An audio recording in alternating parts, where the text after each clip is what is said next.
Welcome to Get Wisdom Live with Karl Mollison and Brian Kelly. What if God was also a co-host?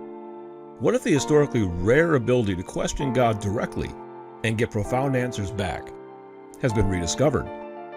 What would God say to today's sophisticated but deeply troubled world? Get Wisdom Live is here to share those answers with you. Here is Karl Mollison and Brian Kelly. Welcome to another episode of Get Wisdom Live. I'm Brian Kelly, along with Get Wisdom founder and director, Karl Mollison. This week, Creator reveals more about the workings of karma. You know, karma is such a deep and broad topic, Karl, that I don't think we can exhaust all the things that we're probing on this for sure. Well, karma makes the world go around. The world go around, the world go around. And I got the tune going in my head now. But we're talking about the law of cause and effect. Yes. And that maybe makes it more understandable if the term isn't so familiar to you. And it's bandied about a lot in various settings, but not understood universally, that this is a real force. It's actually a system that's set up to police the universe. Yes. It's a divine system of reckoning with things that go wrong and assigning a kind of responsibility. So what goes around comes around is literally true. Your good things come back to you as blessings and rewards.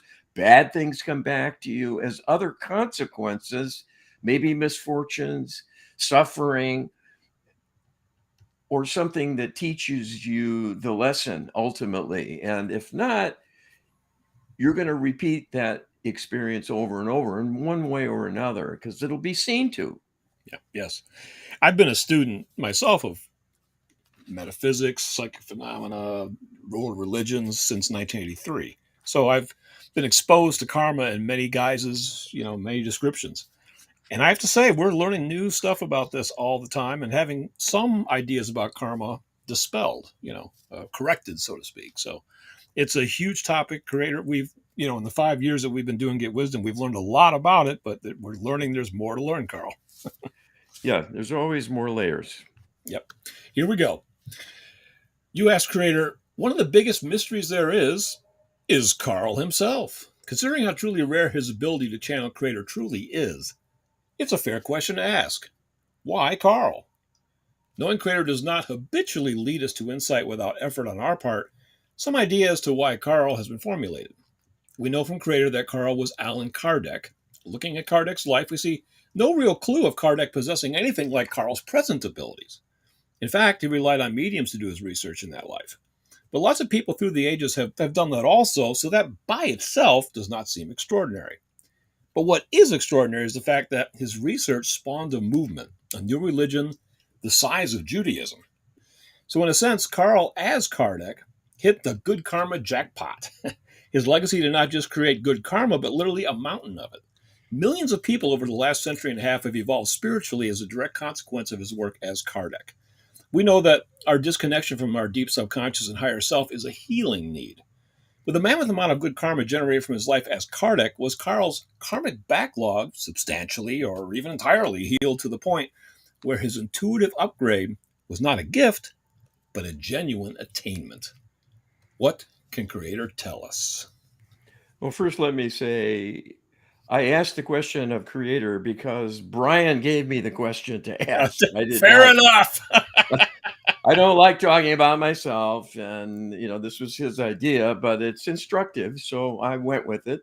Thank you. This is what Creator says, whether this is an attainment or what the reason is karmically that got me here today. So this is Creator's words. You could have simply asked your channel this question, and he would have told you that his karma is still not healed from his many lifetimes of service to the cause of the divine. It is a notable achievement to survive a normal lifespan at all in the physical world. The modern era has allowed many creature comforts in relative abundance compared to past eras, and this has afforded a longer lifespan in general.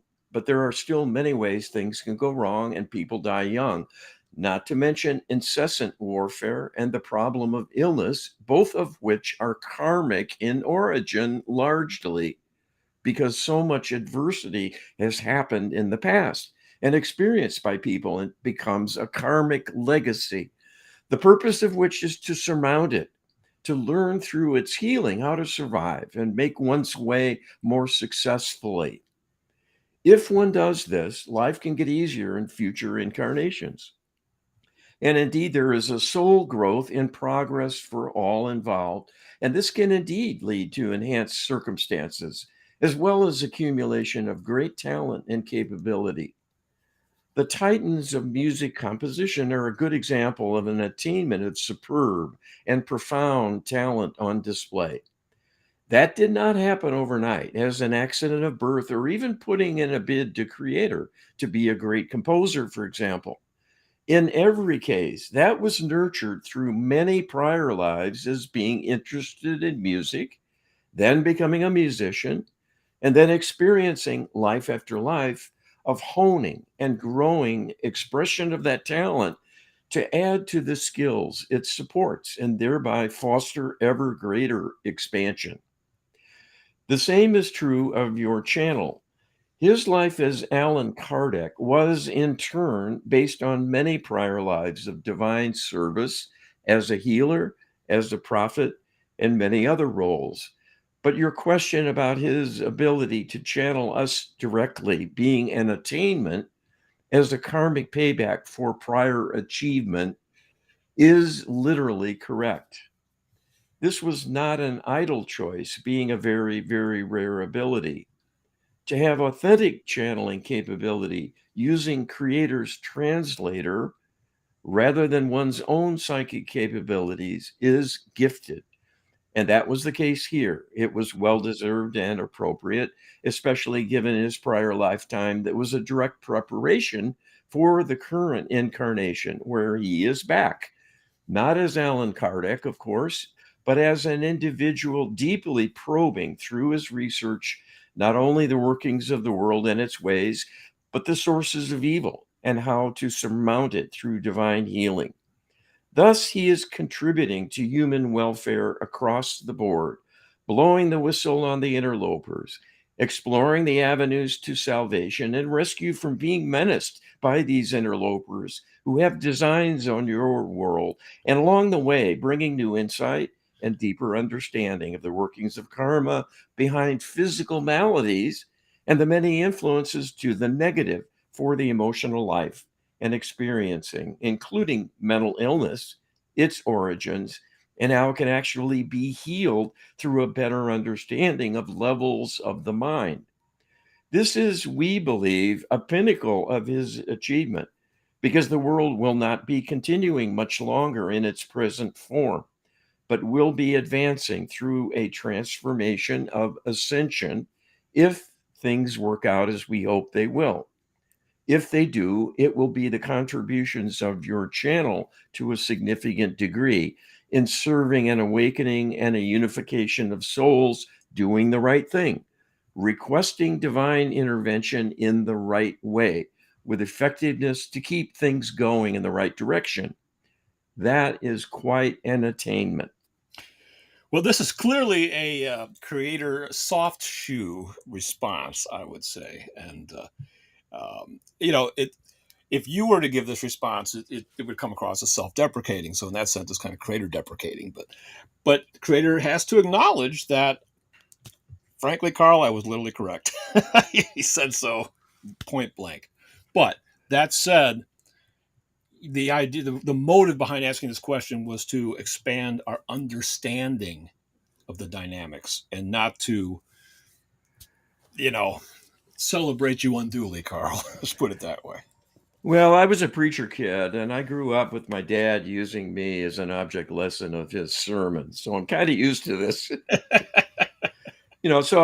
If you pick a life and use that as an example to talk about karma, I guess I'm fair game also. And it is an interesting example that there is a continuum, a continuation of a soul journey that has a large overarching agenda, and we come back again and again to work on it. So Kardec was here. He was probing into the existence of spirits, Yes. and that there were good and bad spirits. And it was a real contribution at the time. It started this whole movement of spiritism. And that's this kind of religious movement that is based on the knowledge of spirits and that negative energy. The reality of mediumship, he studied avidly with many mediums of the day. This was back in the late 1800s. Mm-hmm. Yes. And then researching and putting forward support for the reality of reincarnation. And that's still not part of mainstream religion, but ought to be, because that is how things work. We're in a reincarnation paradigm. So that was a contribution well over 100 years ago to important principles that are still alive and important today. And we do a lot of work with people to help heal their karmic baggage and from other lives as much as the current one. So Yes. it turns out to be very important. It's not just some esoteric knowledge that doesn't really matter. It's kind of a curiosity, but nothing more. No, it is central to Yes. how things operate. I mean, you are clearly continuing the work that Kardec began. And he didn't begin it then either. He had plenty of past lives, and of course, there's other people in this field. But you can see through the progression how the skill grows and how the contribution can grow, but also how the expectations grow, Karl. So keep that in mind. Yeah, no end of pressure here. There you go. U.S. creator, author Max Freedom Long wrote a number of books on the Huna religion of Hawaii. It's considered a Polynesian religion, and Hawaii is like the farthest out collection of islands considered to be part of the Polynesian chain. Everyone has heard the term Big Kahuna. A kahuna is a spiritual leader in this tradition. In his book, The Huna Code in Religions, The Influence of the Huna Tradition on Modern Faith, Long wrote, in Huna, the high self is believed to have a far superior way of remembering anything and everything that is responsible for the circumstances of birth in each incarnation, placing the lesser selves in such surroundings as will best serve to allow them to continue to learn the lessons of life. The idea of karma is one of exact reward and punishment, but in Huna, the belief on this point is that the high self administers a more flexible form of justice. What is Creator's perspective? All right, and Creator tells us the high self, as he puts it, and others currently would say the higher self, is a heaven-based extension of the soul interposed between the physical extension you experience as your physical being living on your planet and the soul proper, which resides in the higher astral plane of the heavenly realm.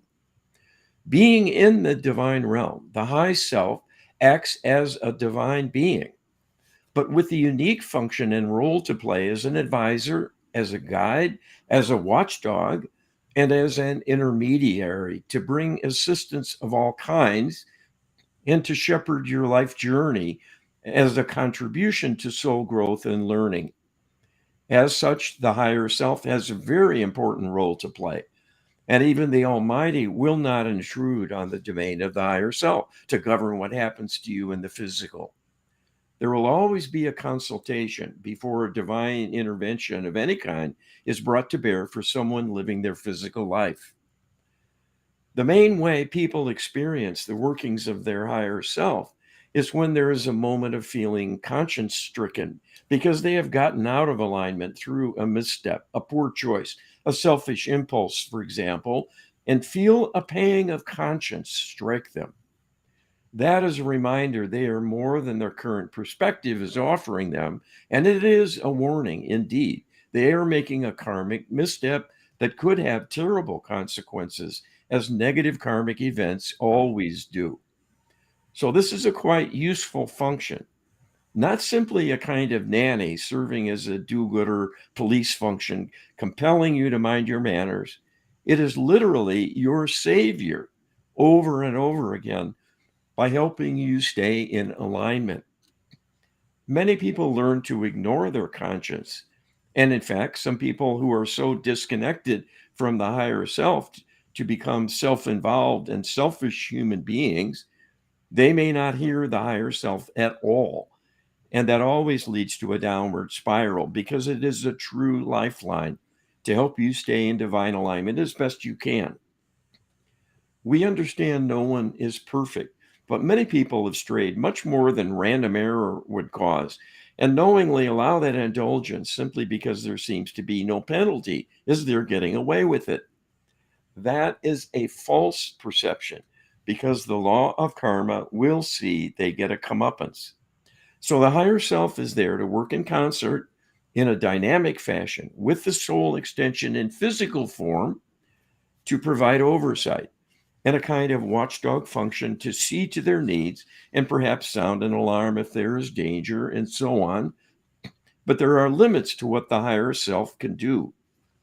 People in the physical have an ultimate say in all that happens because they have free agency and free will, and as such can ignore convention, the rules of society in the form of laws they might break, and certainly many transgressions that wound their soul by causing harm to self and others, which is outside legal considerations, but morally will exact a penalty through the law of karma.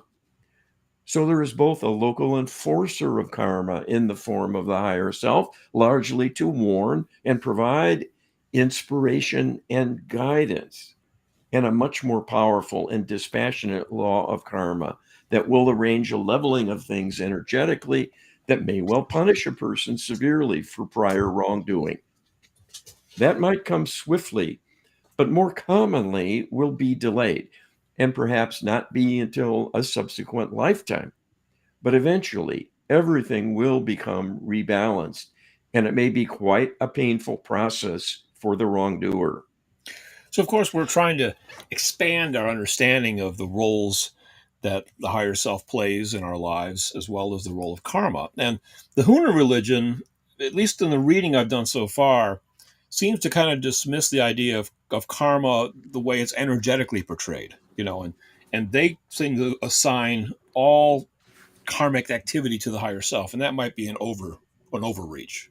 I'm not more studies probably involved. I don't want to just mischaracterize their beliefs, but Creator is clearly saying here that the higher self doesn't so much create karma, but helps the lower selves to um, engage with it in the most appropriate fashion, so that sometimes the higher self will help the lower selves avoid taking on new karma or even maybe karmic repercussions that might be put off for a reason in a particular life, as well as maybe adjusting different ways that the karma can be fulfilled. So there's a lot that was said here, and it's valuable information, Karl. Yeah, there is a dynamic interplay, and we know a fair amount about this because we bump into this in doing healing work with people as their advocate. Sometimes the higher self says no to a divine intervention Yeah, because a karmic lesson is underway. So that's an example of the power of the higher self to mediate and be a determining factor in what the law of karma might do or not do in a particular circumstance. So this is part of the system. It's just part of our makeup as a soul extension.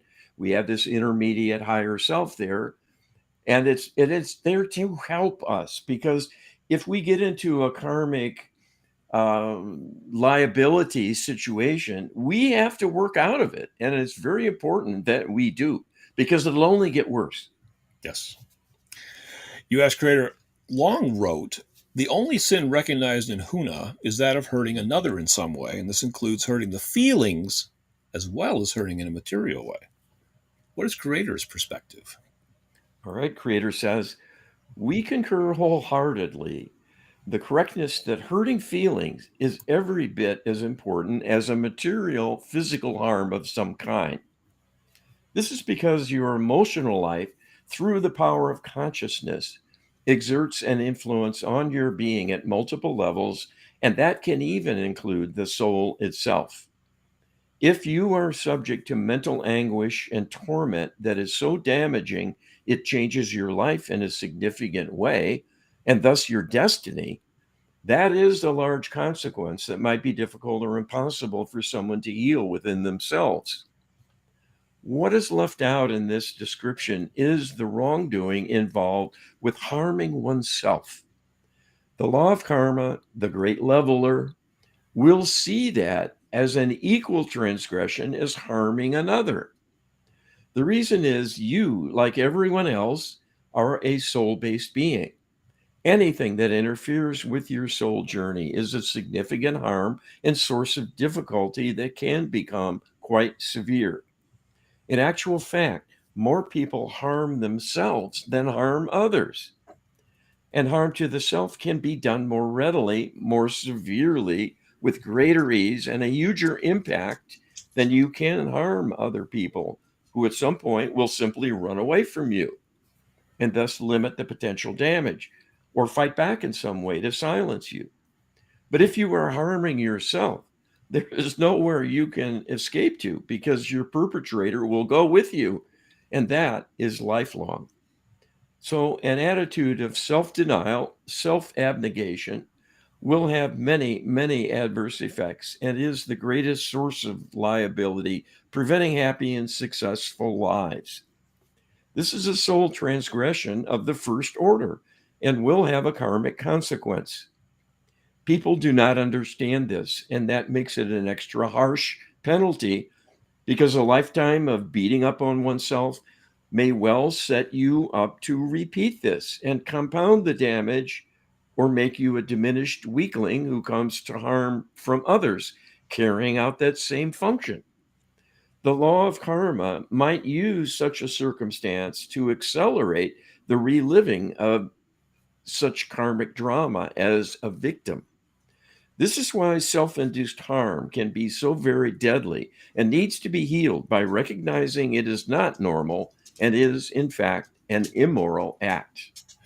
The impetus for asking this question was the Huna's belief in hurting somebody else's feelings is more of a result oriented outlook as opposed to an intent oriented outlook. So that if you even inadvertently hurt somebody's feelings very deeply, that's a negative karmic penalty. You should have been wiser, perhaps, would be the comeback. An interesting question we may have to ask Creator in the future is say a comedian is on stage and tells a joke, and in the audience, there'll be somebody who will, laugh so hard their sides will hurt. And the person sitting next to them could be so offended that they'll fume about it for a week. Same joke, same setting, but two different reactions from two different people. And what the karmic fallout from that would be. That'd be an interesting question, Karl. Yes, I agree with that, and it's certainly the case that words can be weaponized, and by the listener. Yeah. And so that's quite an interesting discussion. It's deserved here, but it's something to think about. If you joke at someone else's expense, it can be deeply wounding. And even if they're there smiling and going along with the discussion and take it in stride and seemingly and so on, you don't know what the karmic consequences might be. Yes, exactly. You ask Creator, the Egyptians came eventually to do their anointing with perfumed oil, and in the Greek, this is to chrism, and that comes from the word, and then from that word chrism comes the word Christ, or He who was cleansed. What exactly was Jesus cleansed of? His karmic backlog? What can Creator tell us? All right, and Creator says, this is one of many clues in the scriptures about the existence of karma and its importance in things. Much of that was edited out along the way because it is useful knowledge. And those who have a more predatory and political orientation, wanting to subvert divine rule, have contaminated your thinking and corrupted beliefs in many subtle but significant ways to keep people limited in their understanding of how the universe works and the reality of the divine. The person of Jesus Christ was indeed cleansed. And by that, separated from his karmic history for the duration of his lifetime. As such, he was not subject to the normal slings and arrows of life brought by the law of karma, causing a person to meet up with people they have had problems with in the past, for example.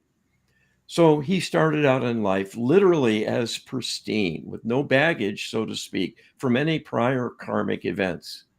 This gave him a tremendous advantage in being able to stand strong and be unflappable under difficult circumstances because he was not weakened by karmic forces as typically happens with people.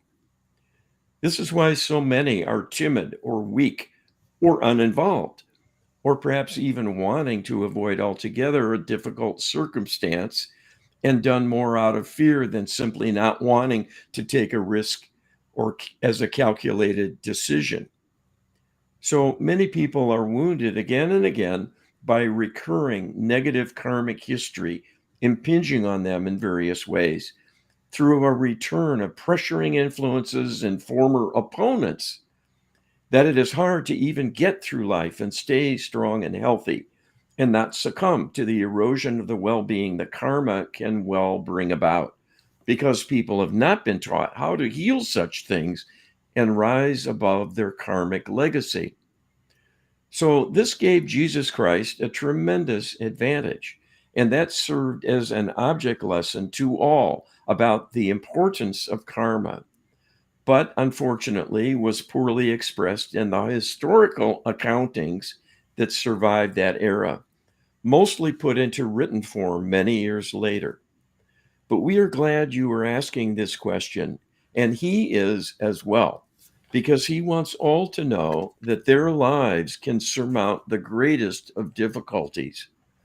Even though he was killed, he stood strong and honored himself. And that is what allowed his example to serve as a legacy for thousands of years in being a shining example of truth on the march, regardless of risk and consequence. Doing the right thing is its own reward because the good karma and the absence of bad will carry you much further than you can imagine in joyous ways that will reward you greatly.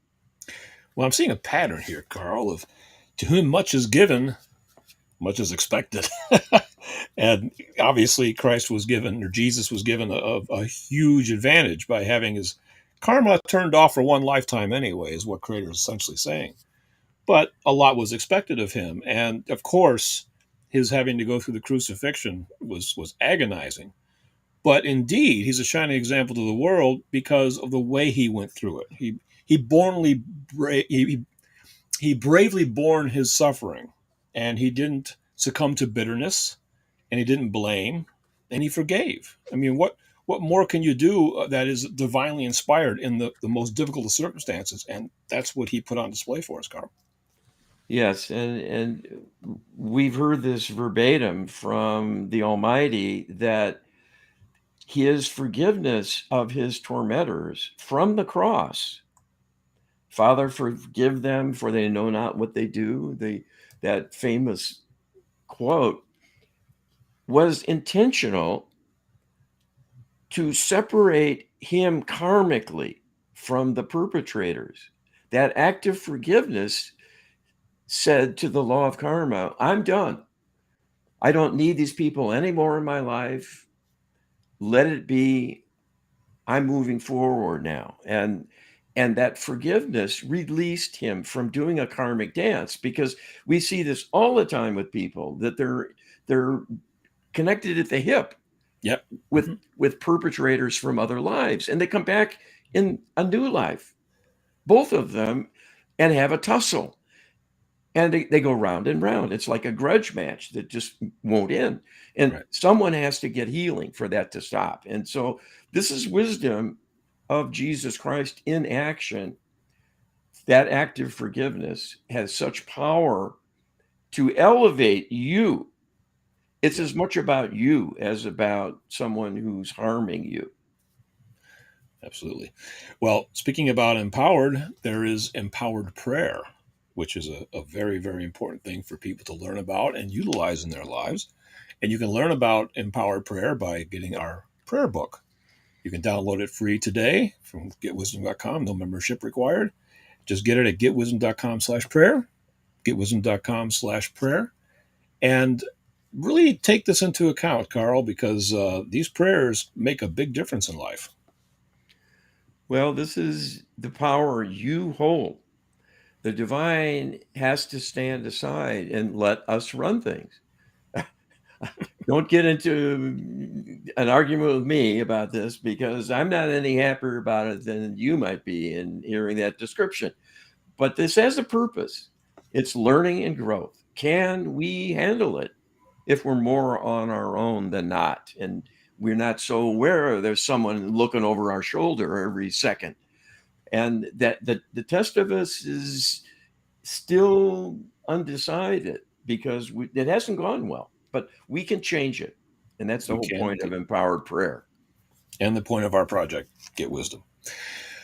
Max Freedom Long wrote, Anguish can be an overpowering force used by the higher self when necessary to correct the lesser man, cleanse him, and send him back on his evolutionary course.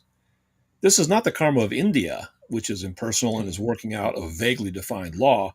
It is a very definite action on the part of the high self to assist the growth of the lower selves over which it has charge. What is Creator's perspective? All right, Creator tells us this is an accurate depiction of the workings of the higher self. With regard to inflicting the conscience as a kind of painful reminder of one's duty to remain in divine alignment, as that will safeguard the soul most effectively. It is most unfortunate that many live in guilt, and that can be quite debilitating and corrosive, even to the point it makes life not worth living and traps a person in a kind of seemingly self imposed sentence of suffering and punishment for their prior wrongdoing. The purpose of a conscience is to signal the person there is a need for corrective action of some kind. The normal way this is done is through making a point of apologizing for overstepping boundaries and making restitution for harm, especially in the form of a material loss to someone.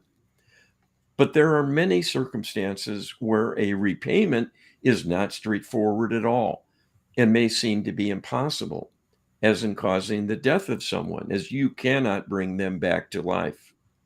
Still, there are ways to save the self from endless anguish.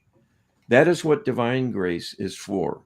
It might require a profound act of forgiveness, and that may well be possible only after much soul searching and inner growth to become a better understanding of all that has happened, one's role and responsibility in it, and charting a new course in some fashion.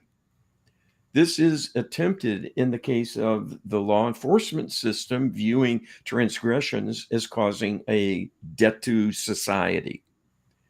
In the same way, if you cannot give something back to a former victim because of circumstances, there are other acts of loving kindness you can do to others in need that will be recognized by the law of karma and will constitute an eventual repayment of the karmic debt, even if it cannot be provided to those harmed personally. So, the experiencing of a chronic state of anguish has a solution through healing. And that might require a material act of repayment in some way for the healing to be thorough and finalized in a way that satisfies the law of karma to let you off the hook, so to speak. Your higher self will know how you are doing and may well keep sending you reminders of things still out of balance. It is wise to pay attention. It is also a risk factor that some may overreact and overinterpret feelings of anguish from their own wrongdoing. And if they are unable to heal, it might amplify through their own negative thinking, and thus compound the tragedy. Here again is self induced harm that is a karmic misstep as well. So the lesson here is to recognize one's flaws, one's faults, and one's mistakes, but rather than seek punishment of this self, seek an avenue to put some love back into the world. Healing is done through loving energy. So finding a path to love can even heal your transgressions and save you from being trapped in your own guilt and self-judgment. The higher self is a conduit for inspiration and guidance and will always assist such a journey if you pay attention. You know, a centerpiece example of this dynamic at work is in the movie Gandhi, where Gandhi is doing the fast to the hunger strike, and a, um, a Hindu comes in and throws a piece of meat on his chest and says, "Eat! I will not have your death on my conscience. I am going to hell." And Gandhi says, "Why are you going to hell?" And he goes, "Because I killed a Muslim child." And Gandhi said, "I know how you can escape hell. Go find a Muslim child orphaned in the war and adopt him and raise him as your own. But you must raise him as a Muslim." And the Hindu looked at him in horror, but then saw the wisdom in it and ran off. And we have to assume that he perhaps chose to carry out Gandhi's advice. We hope so anyway, for his sake, Karl. Well, that would be a very literal and exactly and exquisitely matched restoration, restitution for the wrongdoing of killing this child to put back into the world what was taken, quite Yes. literally. And with the bone of contention being the religious cultural clash, meeting halfway the opposition in that way and giving love to a child while raising it with that other point of view is a tough lesson and a learning opportunity of huge magnitude, I'm sure. So this is a great example. Absolutely. U.S. creator Carl recently channeled Brittany Murphy, an extremely successful actress and singer who died mysteriously at the age of 32. She mentioned in the channeling that her death was in karmic alignment with early deaths in previous lives, lives where she also rose to prominence in attempts to help humanity. We've heard that everyone has a duty to safeguard their own soul, and that it is a karmic misstep to not do so. And so, without wanting to blame the victim, we humbly ask, what exactly was her misstep? And what does she need to cultivate within herself in order to avoid compounding the problem in future lives? If we assume the karma is not removed via healing efforts by third parties, how can she bridge the gap between this kind of vulnerability to becoming invulnerable, which is the goal we are all striving for? More, what is the which is the goal we're all striving for is a question. What's needed is more wisdom needed. What could Creator tell us? Creator says, what we can tell you about the prior lifetimes of Brittany Murphy, setting her up for an early demise due to the karmic consequences catching up with her in a sense in the most recent life she lived, was all due to failure to surmount the life difficulties and challenges of individuals who held her back and attacked her in various ways. So hers, in a sense, was a victimization that became a karmic challenge to overcome as a potential to shorten her life.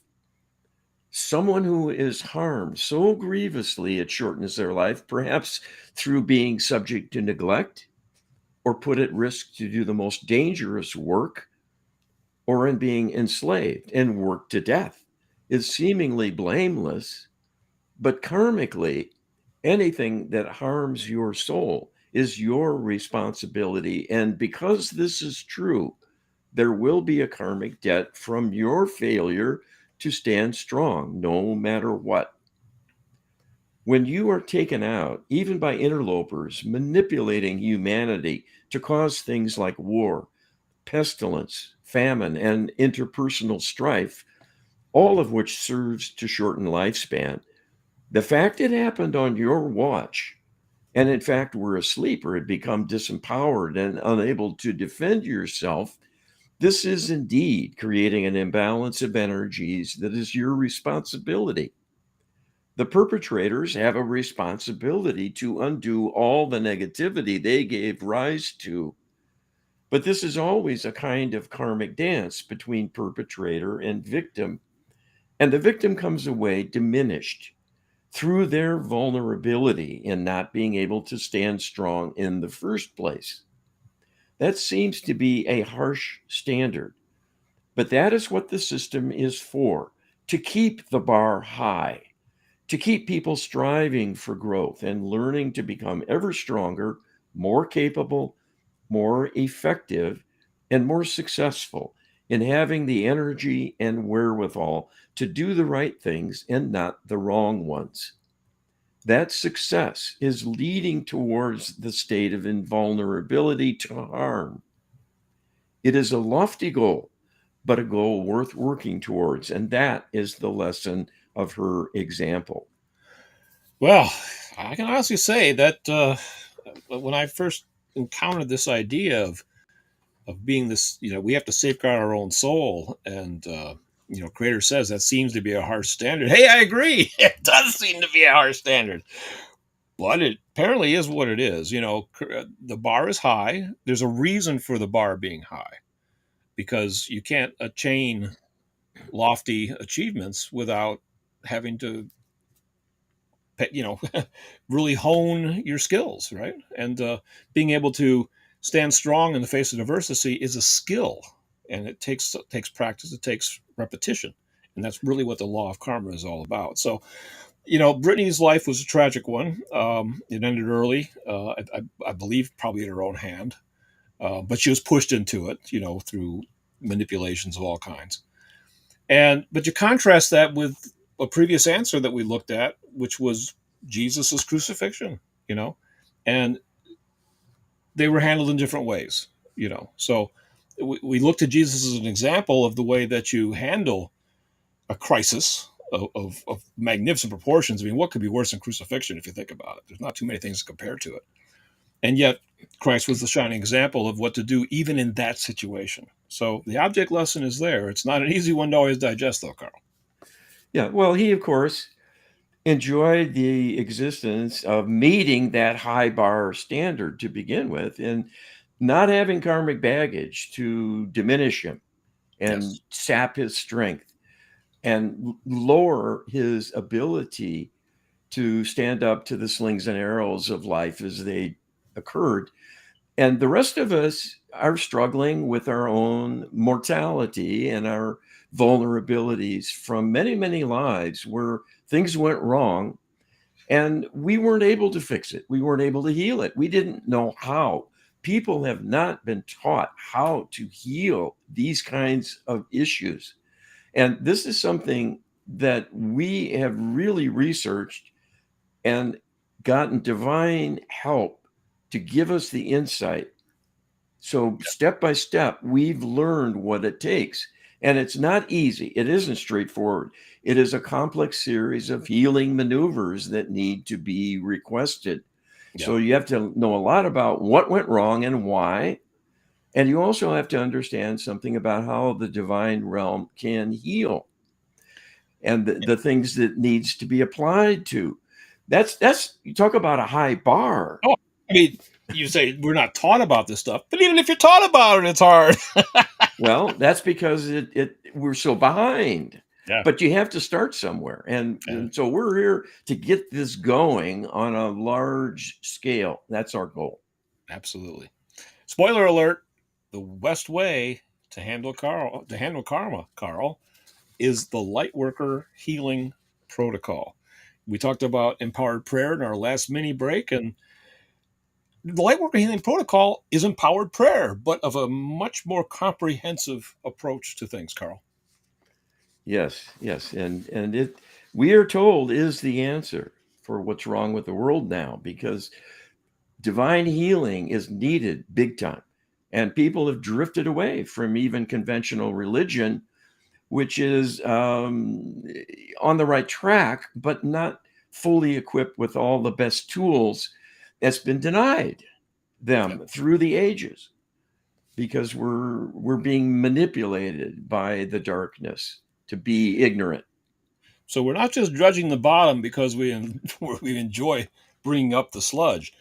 We're doing this because we need to uncover the way to heal this, and that's what the Lightwork Healing Protocol is all about. This is a healing mission, so keep that in mind. You ask Creator Karl. Karl relates a story of a young family that all perished in a tragic automobile accident. Creator said everyone in the vehicle had the karmic dilemma of dying young over and over again. One child was 2 years old. If that 2 year old were to get trapped in a karmic dilemma of dying as a toddler over and over and over again, would a do it yourself approach to escaping that karma become nearly impossible, necessitating a third party rescue from such a dilemma? What can Creator tell us? All right, Creator says, here you are posing a scenario a bit too literally about the workings of karma that it would enforce a tit for tat replay quite closely of a previous karmic dilemma. While that can, in fact, happen, it is more likely there will be some resemblance to prior circumstances, but with wide variations in time, place, circumstances, and age at which a karmic comeuppance will manifest. So, the idea of a karmic consequence visited on a young child, still wholly unaware of even right and wrong, and having such an immature mind, could not possibly be held to account in the same way as an adult. So, a karmic consequence might seem, in fact, wasted in causing the death of a 2 year old who has not yet really understood who they are, what life is all about, and had an opportunity for enough independence and wherewithal to even make life choices for itself, and thus have any chance to forestall a karmic penalty should that come along. What is served by someone dying so very young is that in losing the balance of their life and its learning opportunities and growth potential, it is a major penalty. In effect, the person is being denied access to the playground and will have to return to the light to regroup and start over in planning another incarnation as the only way to truly reckon with the karmic burden, as it cannot be repaired within the light, but must happen in the physical where it was experienced originally.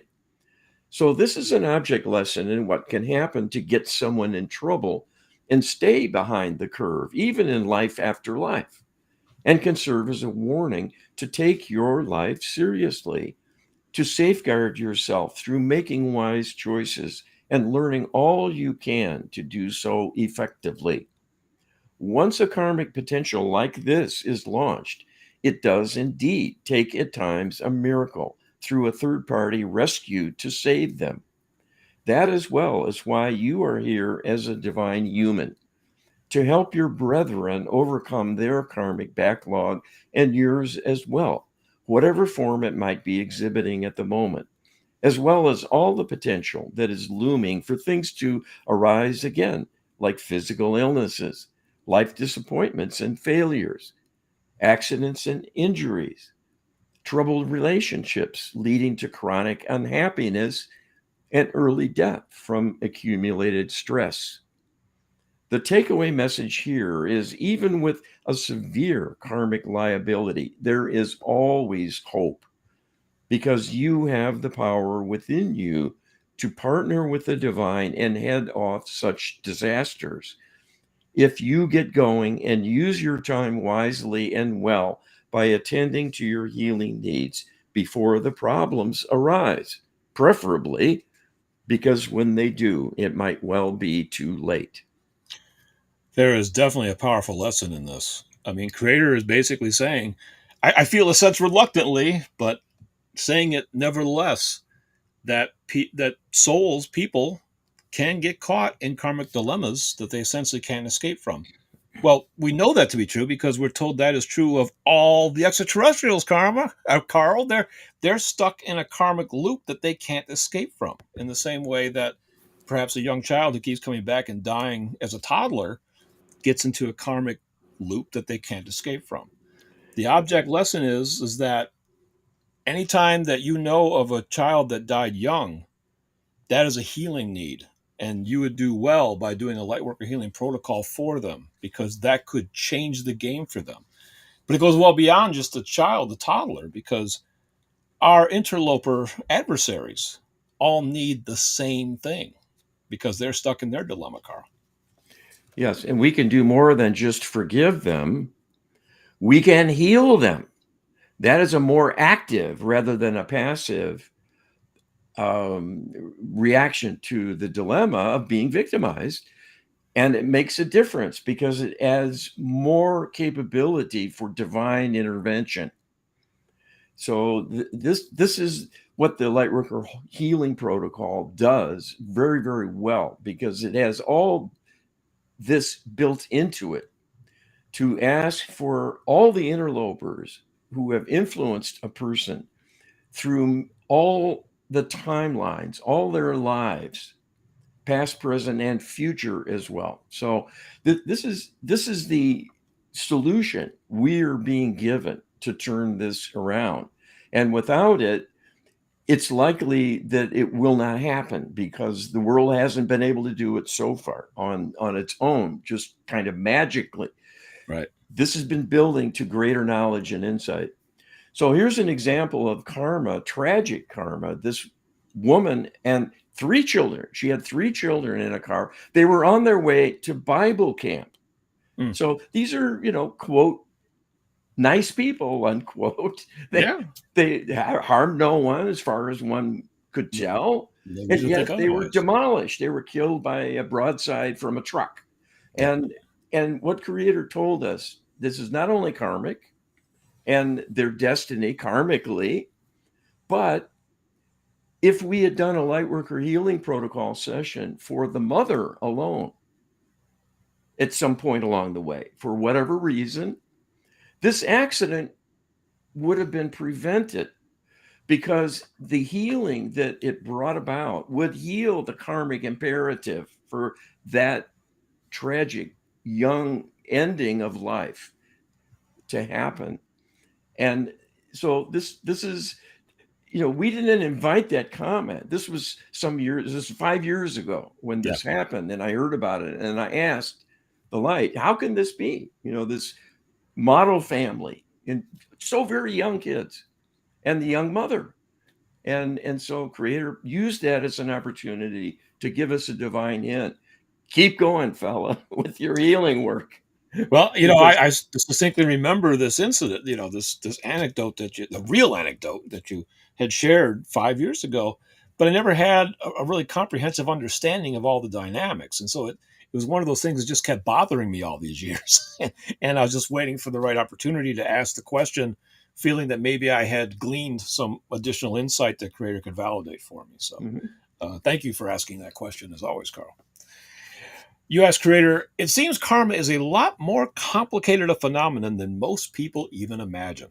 Can Creator tell us how empowered prayer and the Lightworker healing protocol are the best means for resolving any and all karmic dilemmas? All right. And Creator says, the greatest penalty you have is not your suffering, but your ignorance to not understand and appreciate its true origins, because that is the key to overcoming and preventing misfortune. This awareness and learning has been denied you through the ages because you are in the grip of interlopers wanting to keep you in a state of ignorance and subjugation. And it is an irony that all the harm they inflict on you becomes all the more effective in a negative sense because of your inability to surmount it, and then suffer a further karmic penalty due to your state of vulnerability. We understand fully how unfair this seems to you, but it is simply a consequence of energy doing what energy does. The workings of energy are quite precise and absolute, all other things being equal. Wrong is wrong, right is right, and everything in between fits somewhere on the energetic scale. What it takes to heal is love. Where is that love to come from if you are in pain and suffering, feeling hopeless about your life of loneliness and disconnection from others, perhaps, or having some kind of liability, like a chronic physical malady or emotional instability? The best answer by far is to turn to the divine realm for help. It is your birthright, and being your origin and your very makeup as an extension of Creator's consciousness, the mind and body you work with is a part of the divine, literally. The fact you do not know this and feel it much within is a dilemma of circumstance only. But that can be countered through a broader awakening of the world to the reality of the divine and your place in things. You can be better by doing better, and you can do better through divine partnership than being on your own, where you only have your own energy to work with. The divine power is unlimited, but can only exert influence on you and your life when invited to do so. And that is true for influencing the world as a whole. As an individual, you cannot speak for everyone, and thus your voice cannot bring about a change in the world. You need many others to join with you to implement a vision for a better world and future. This is what empowered prayer will begin to bring about because it has many kinds of leveraging to pool the similar intentions of people knowing things can be better and wanting divine assistance.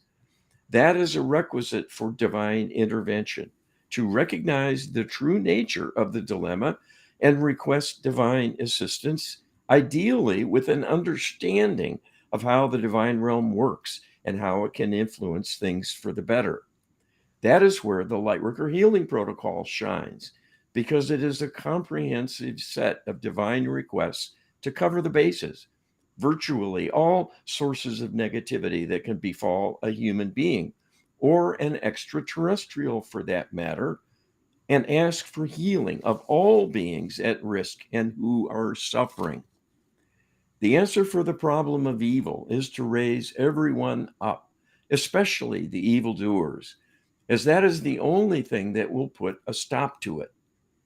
The Lightworker Healing Protocol is creating healing energies that are being pooled together and applied systematically to shift the thinking of the interlopers and create the potential for the rescue of humanity and the many other worlds under their control throughout the Milky Way galaxy. That is a tall order, but you are mightier than you know. You are simply not using your power. A return to divine alignment and a divine partnership created through your intentions and requests can make all the difference here to change your future and everyone's for the better. The sooner you begin, the sooner you will bring about victory. But without your action and that of others, defeat is certain and will mean the end of the divine human enterprise. Your soul will survive, but you will be presiding over a failed enterprise for which many of you have invested millennia in the attempt to surmount evil. Well, I certainly don't want to be part of a failed enterprise, Carl. It's, look at the world the way it is today. Talking to the audience here, things are getting worse, and they're worse across the board. Almost every aspect of life is problematic and getting more so.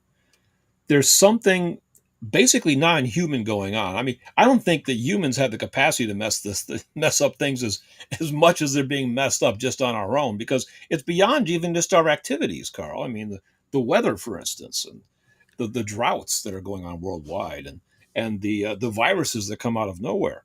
And people think that if humans are responsible for all of this, they really should sit back and look at their own lives and their own examples and realize that there's a lot more going on here than I think just humans ourselves can create. We have interlopers, we have adversaries that really don't want a nice outcome for us, but they need to be healed, and we're the only ones who can do it. We really are, Carl. Well, and the reality of the situation is there will not be an answer through politics, for one. No. That is just a mind game and a distraction and a divide and conquer strategy of these interlopers. The people in power are being pushed around like checkers on a checkerboard and have no real power of their own. Their minds have been altered and manipulated. And this sounds ghastly, and it is, but I'm only saying it because they are not the answer. They can't be helped by just asking them to do better. No. We need a divine solution, a divine intervention. That's the whole point of this. That's the point of this live stream today, to get to this point. And this is doable. Yes, it is. It's And you can doable make a difference. via the Each one Lightworker of Healing. you out there. Indeed. Via the Lightworker Healing Protocol, getwisdom.com/LHP. Getwisdom.com/LHP. That's all we have for this week's Get Wisdom Live. Thanks, Karl. Thank you. Be well.